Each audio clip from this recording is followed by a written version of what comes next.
October, senators dismissed a similar attempt to remove him after agreeing with his objection that the county assembly had failed to meet the required two-thirds threshold. The Senate is expected to hear the arguments from both the county assembly and the governor defense before making a final decision on his fate. The report, which must be brief and concise, should be submitted to the office of the clerk of the Senate not later than 6 p.m. today, Thursday, the 28th of August, 2025, and must answer the following questions. 1. Did an electronic voting process take place using the system? 2. Is the number of MCAs who voted on the impeachment of the governor verifiable? Number 3. Was it possible for any MCA or any other person who had a link to vote on the motion on behalf of an MCA or another MCA? Number 4, how many MCAs voted in the affirmative on the motion to impeach the governor? Number 5, is there any evidence of multiple voting or other compromise of the voting system and or impropriety in the voting system or process? It is so ordered. You are dedicated that in the water department, the budget was 1 million, but the procurement was 3 million. Did you verify clearly that these payments were paid out, or was it a budget or a planning budget or an actual budget? Finally, Mr. Speaker, on the issue that I've requested you, can you please guide this House in the matter of expenditures that have been paid out, whether we can verify that from either the controller of budget or from the control. Right, moving on, President William Ruto has broken the 3-year stalemate on police recruitment, announcing that the long-awaited exercise will finally take place next month after stalling due to the budget constraints. Speaking at the National Youth Service Recruits Passing Out Parade in Gilgil, the head of state revealed that 10,000 new officers will be recruited with 4,000 slots reserved for NYS graduates. The head of state explained that the move is aimed at absorbing the thousands of young people who successfully complete NYS training each year, stressing that the service produces disciplined and capable graduates ready to serve the nation. The president further emphasized that NYS graduates will also be prioritized in other disciplined forces, including the Kenya Defense Forces, as well as opportunities in the government's affordable housing program. To you, graduating today, the road ahead is full of promise and opportunity. Some of you will advance into higher training in agriculture, ICT, engineering, and hospitality, becoming the skilled professionals who will drive our industries forward. Others will join our disciplined services, standing guard over our nation's peace and security. And I have already given instructions to the Ministry of Interior that next month, when we hire 10,000 police officers, of the 10,000, 4,000 must come from the National Youth Service. Many more of you will venture into private enterprise, powered by the Hustler Fund, Nyota, and other initiatives. Right now, Dr. Amani Yuda Komora has officially been sworn in as the new chair of the National Police Service Commission in the ceremony presided over by Chief Justice Martha Koome. In his maiden speech, Dr. Komora laid out a bold vision to transform the police force into a citizen-centered service. He pledged sweeping reforms, including the recruitment of 10,000 new officers, improved welfare for police officers, restoration of public trust, and tough measures to combat corruption. Chief Justice Koome, on her part, urged the Commission to uphold the rule of law and ensure the police service operates with full respect for human rights.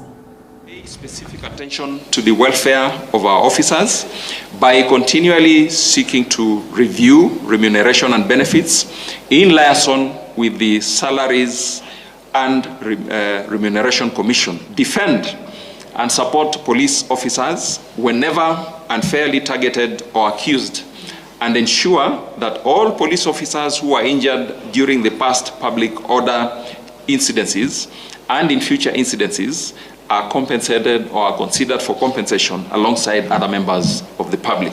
This is a solemn duty that demands building a police service that is professional in conduct, humane in approach.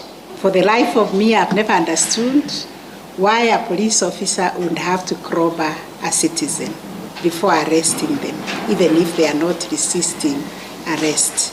Why they have to be rude and use uncouth language towards citizens. All right, moving on, Prime Cabinet Secretary Mr. Lemo Davadi has dismissed claims that the government's Social Health Authority program is failing. Speaking in Malava during the burial of UDA parliamentary aspirant Dr. Enoch Adanje, Mudavadi accused some hospitals of mismanaging the scheme and shifting blame to the Ministry of Health. He cautioned that isolated cases of corruption should not be used to condemn the entire program, saying some facilities were even hiding key information to fuel criticism. Mudavadi assured Kenyans that the government is addressing challenges in the rollout, stressing that that SHA is still being streamlined to deliver affordable and quality healthcare for all. Na mimi nataka niseme hile hospitali wamesema ya St. Mary's Mumias faith-based organization waliweka claims za SHA 117 billion Kenya shillings kwa claims za SHA. Hospitali hiyo imelipwa 82 million shillings out of the 117 million Kenya shillings. I have a record. I'm giving you these figures kwa sababu I know what they got. Na ukiweka claims ni lazima ziwe verified. So far they have received 82. And I am ready. If they want to argue, we are ready to produce evidence. How much they received in November last year, in December, everything. I have it even on my phone here. Naweza soma sahi. Kwa hivyo kama wamefanya mismanagement katika hiyo hospitali, wasiletee taifa nzima. Let us be accountable. Munataka serikali iwe accountable. Munasema munataka Ruto awe accountable. Munataka Wetangula akuwe accountable. Munataka Oparanya akuwe accountable, governor akuwe accountable, Mudavadi akuwe accountable. Na wewe wakati unapokea pesa za SHA, mbona wakisema produce the proper evidence for the money you have received, unakataa? Accountability ni kwa kila mtu, from the top to the bottom, from the bottom to the top. Hiyo ndio accountability sisi tunataka. Alright, now let's talk matters politics. And divisions have rocked the Orange Democratic Movement in Kakamega County following the disputed grassroots elections for the county chairmanship. Governor Fernandes Barasa is urging the party's national leadership to ensure internal election rules, even as he declared himself the winner of the contested polls. But a section of legislators led by former aspirant Nabina Bwera accused the governor, who also doubles as the county ODM chair, of blocking secret ballot voting and manipulating the process in his favor. Now, the contested exercise has now sparked sharp criticism and renewed calls for the ODM national office to step in and resolve this simmering row. Na sisi tuko tayari. Umeona kwa ma-TV akiulizwa haya, basi tulisema haya, tuambie evidence kwamba anasema sijui ilikuwa aje, sijui nilisikia huko Amerika, sijui ulizeni Amerika, sijui. Why do you have to say it if you don't know? Kama wewe hauna evidence, si unyamaze jamani. Si uache hii mdomo bila break. Ukimwangalia maneno anasema hakuna jambo moja ambaye anasema iko na ukweli. Akisema hii anaruka anasema hii. Na yeye ni bad omen. Wakati Rigiji miaka 2 alikuwa deputy president naibu rais. Hizo vitu hakuwa anaziona. Sasa wewe wakati ulikuwa kwa ofisi, unakaa pale, unaamka vizuri, na anakumbuka akiambia Raila, anaamka 6 am kwenda kwa ofisi yake kufanya kazi. Sasa hiyo kama umeona kwa ma-TV akiulizwa haya, basi tulisema haya, tuambie evidence kwamba anasema sijui ilikuwa aje, sijui nilisikia huko Amerika, sijui ulizeni Amerika, sijui. Why do you have to say it if you don't know? Kama wewe hauna evidence, si unyamaze jamani. Si uache hii mdomo bila break. Ukimwangalia maneno anasema hakuna jambo moja ambaye anasema iko na ukweli. akisema hii anaruka anasema hii, na yeye ni bad omen. Wakati Rigiji miaka 2 alikuwa deputy president, naibu wa rais, hizo vitu hakuwa anaziona. Sasa wewe wakati ulikuwa kwa ofisi, unakaa pale, unaamka vizuri, na anakumbuka akiambia Raila anaamka 6 am kwenda kwa ofisi yake kufanya kazi. Sasa hiyo kazi alikuwa anafanya, hizi vitu hakuwa anaziona saa hizi. Right, at the same time, allies of President William Ruto from the Ukambani region have come out strongly against former Deputy President Rigathi Gachagua, accusing him of spreading hate and divisive politics. Speaking at Kinyue grounds during a financial empowerment forum for border operators, the leaders dismissed Gachagua's claims that the government officials were collaborating with terrorists, terming the remarks misleading and disrespectful to the administration once served. Now, the leaders are now calling on politicians to exercise restraint in the public pronouncement, stressing the need to safeguard citizens from misinformation and to uphold the government's credibility. Solve those challenges and implement e-procurement, because we will not revert to the manual procurement system whatsoever. Tumeona kwa ma-TV akiulizwa haya, basi tulisema haya, tuambie evidence kwamba anasema sijui ilikuwa aje, sijui nilisikia huko Amerika, sijui ulizeni Amerika, sijui. Why do you have to say it if you don't know? Kama wewe huna evidence.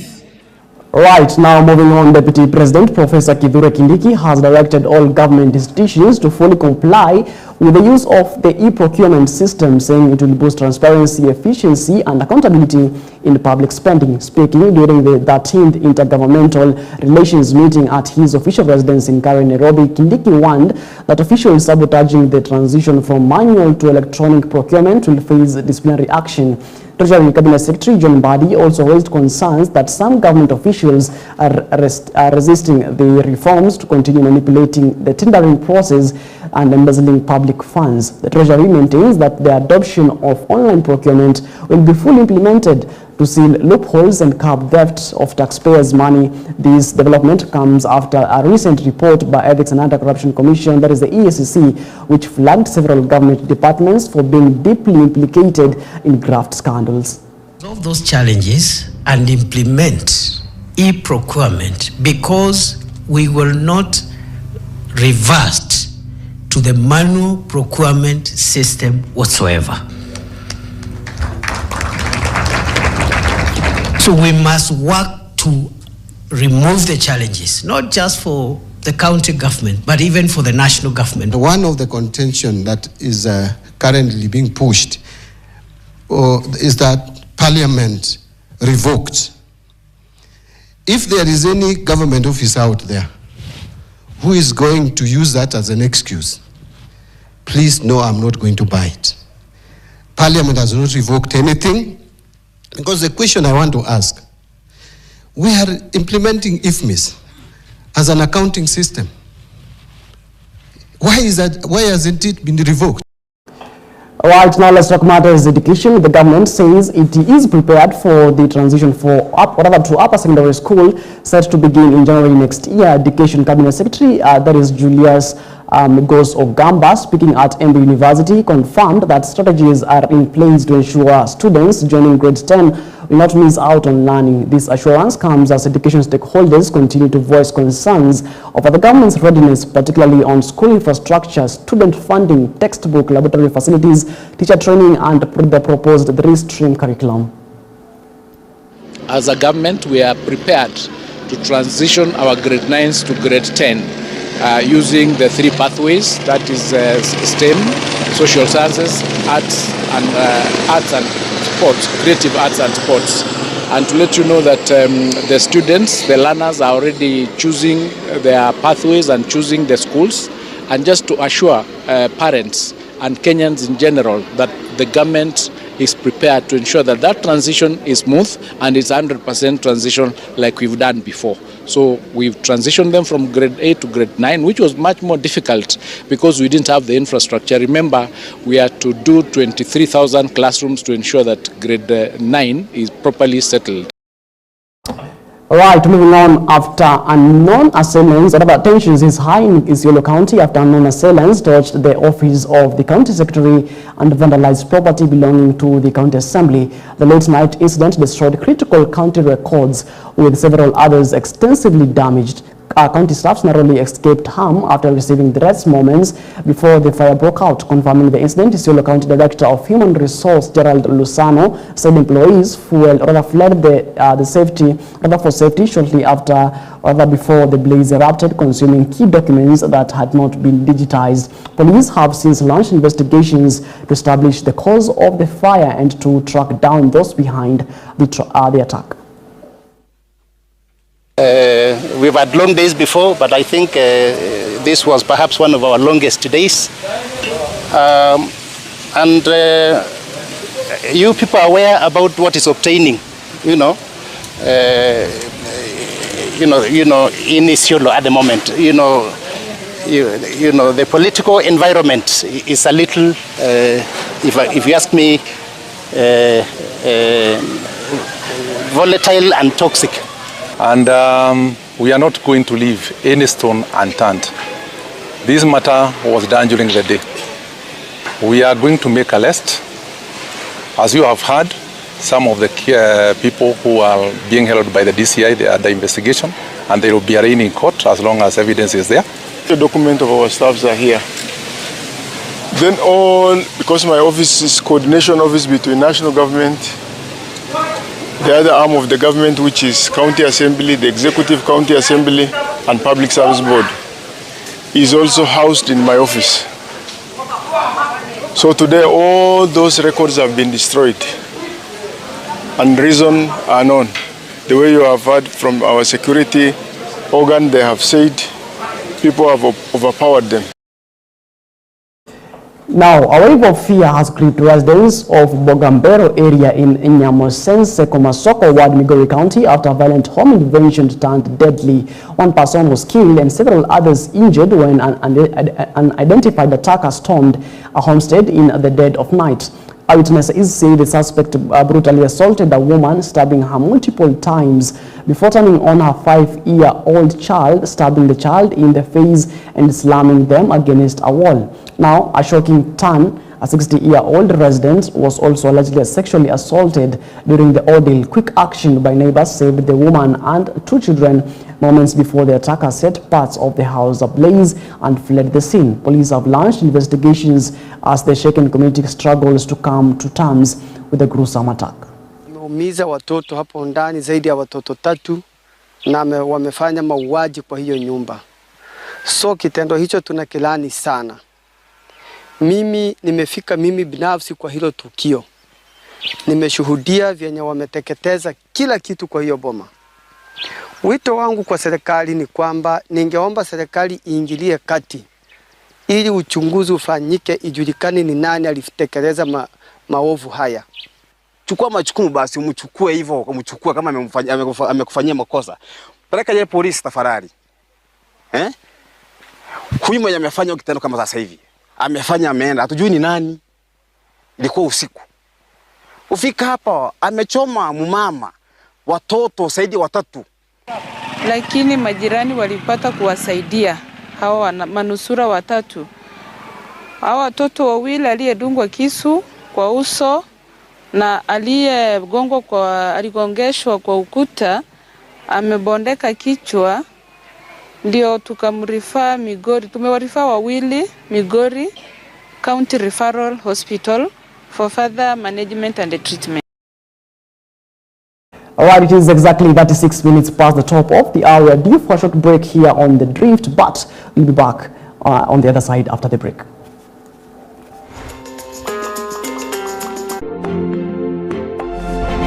You are watching EBN TV, transforming your world.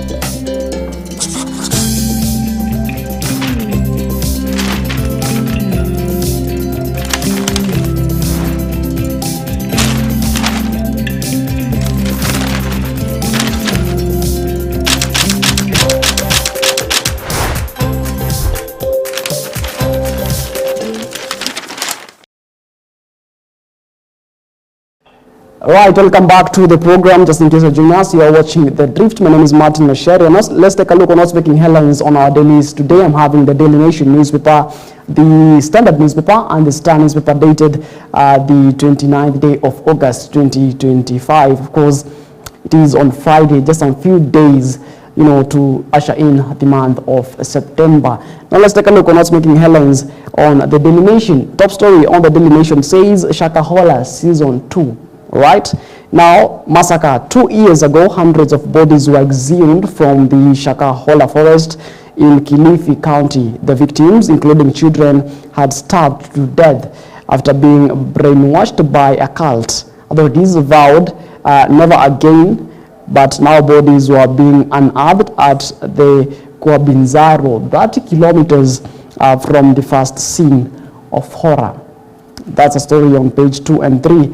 On the Daily Nation, of course, there is a picture there of bodies being in body bags, of course, being exhumed from the Kwabizaro, just 30 kilometers from the first scene where bodies, you will remember just years ago, bodies were exhumed in Shakahola, where the prime suspect, whose case, of course, is actually ongoing in courts, that is Paul Mackenzie.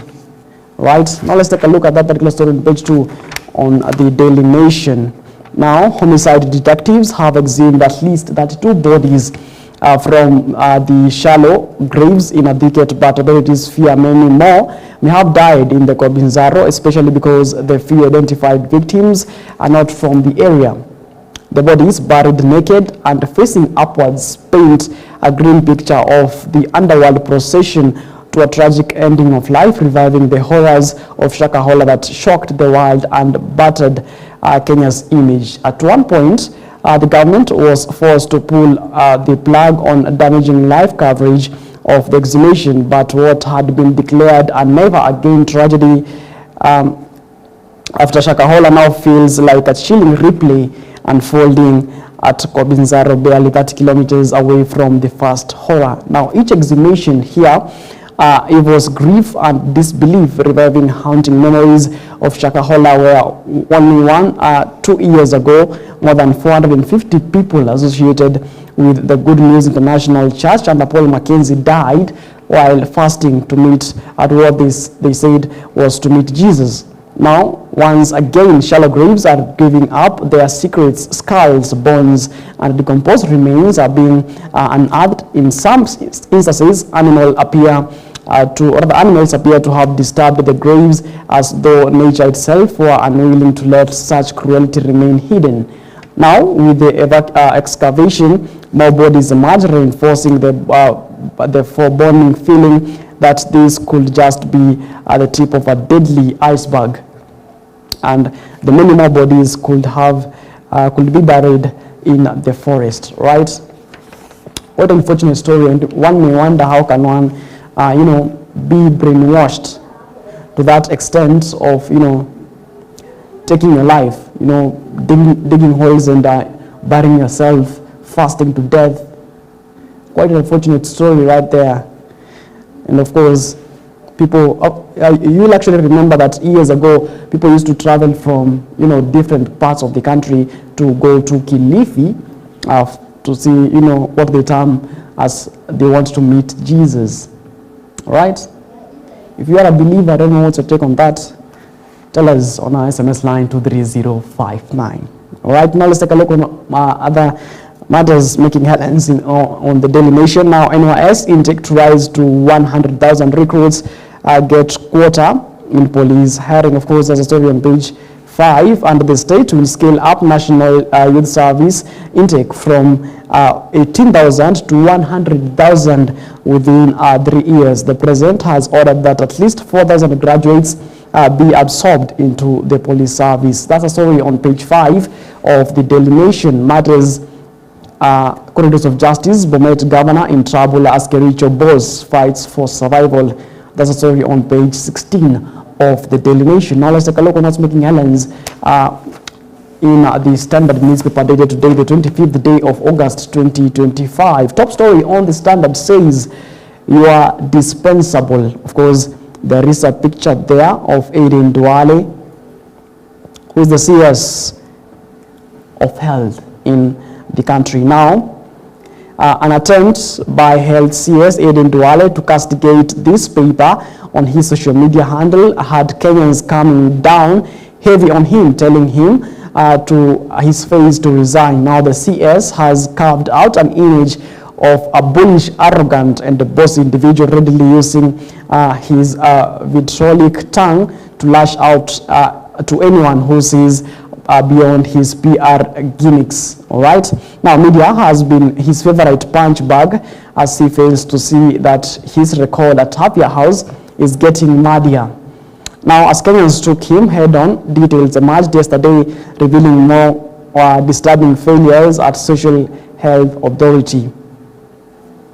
Now, in a newspaper released by the Standard newspaper, so Aden Duale, castigating the newspaper. Now, viewers or rather followers of the Standard took, turn on him and says, rather, Aden Duale said the Standard Gata Press has now embarked on a retrogressive ethnic profiling.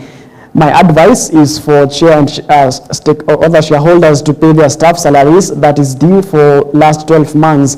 The Kenya healthcare delivery is undergoing a major transformation under UHC, that is Taifa Care, that is accessible, affordable, and equity and quality healthcare for people, period.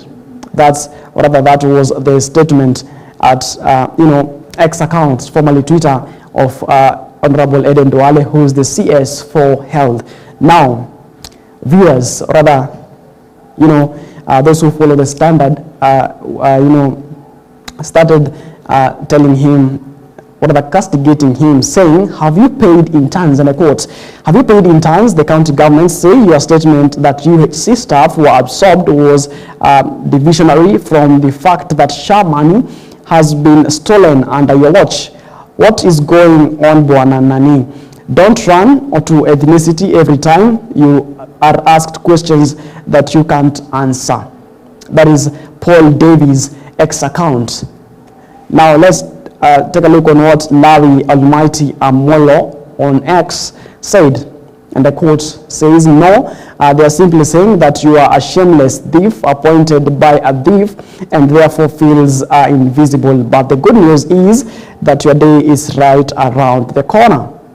Those are not my words, are the words of Larry Almighty Omolo replying to Aden Duale on the X account right here on the Standard newspaper. Now, Bright Shiteni says, and I quote, Bwana CS, a time is coming when men in expensive suits and dresses who think Kenya is theirs for the taking with language in jail, if not worse. It's not far off. Those are the words of Bright Shiteni, who castigated Aden Duale after his comment on X account, where Aden Duale says, and I quote, the Standard Gata Press has now embarked on retrogressive ethnic profiling. My advice is for the chair and shareholders to pay their staff salaries. Now, the Kenya healthcare delivery is undergoing a major transformation under UHC, that is Taifa Care, that is accessible, affordable, equity, and quality healthcare for the people, period.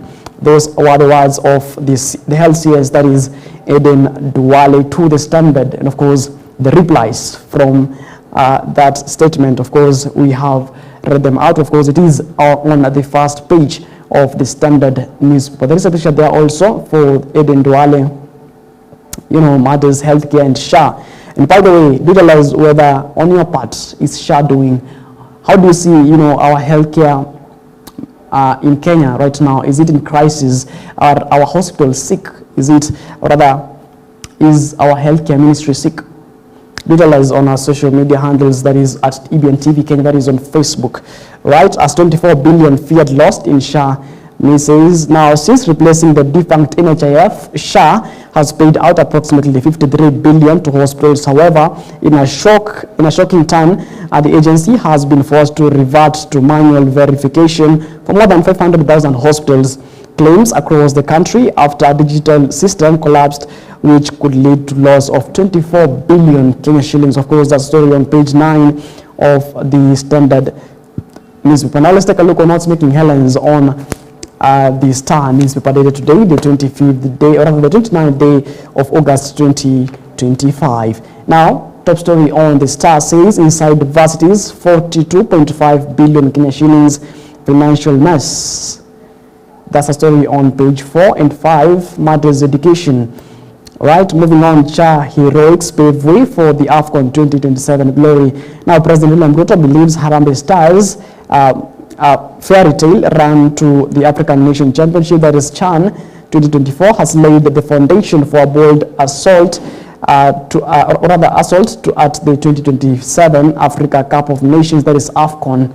Stars' dream was cut short in the quarter-finals last Friday by Madagascar. Of course, that's a story on the back page, matters sports on the Star newspaper. And you'll remember that now the Harambee Stars have embarked for the AFCON qualifiers of rather the World Cup qualifiers tournaments that is scheduled to take place immediately after the CHAN 2024 finals takes place. Right now, governors face arrest as graft charges approved. Now there is a picture there of governors, that is Wycliffe Wangamati, former Bungoma, Mohammed Ali from Marsabit, and Hilary Barchok from Bomet. That's a story also on page 2 of the Star newspaper. Moving on, still matters, crime, slums, or other slum dwellers fear return of cop brutality as gangs re-emerge. Right now, will the life through this again? Rather, will we live through this again? That's a question. That is a question Mary Waithera once answered whenever talks of rising tide of armed teen gangs in Eastlands come up. Terrified as she is, she's more worried about how the police will respond. Of course, that's a feature story on page 16 of the Star newspaper. Right now, you're up to speed. That's making headlines from across our 47 countries. Of course, what the dailies are now saying. All right, at that note, it is exactly 55 minutes past the top of the hour. To take a short breather here on the drift, but on the other end of the the break, we are going to have a conversation. You don't want to miss that particular conversation. Stay tuned for that.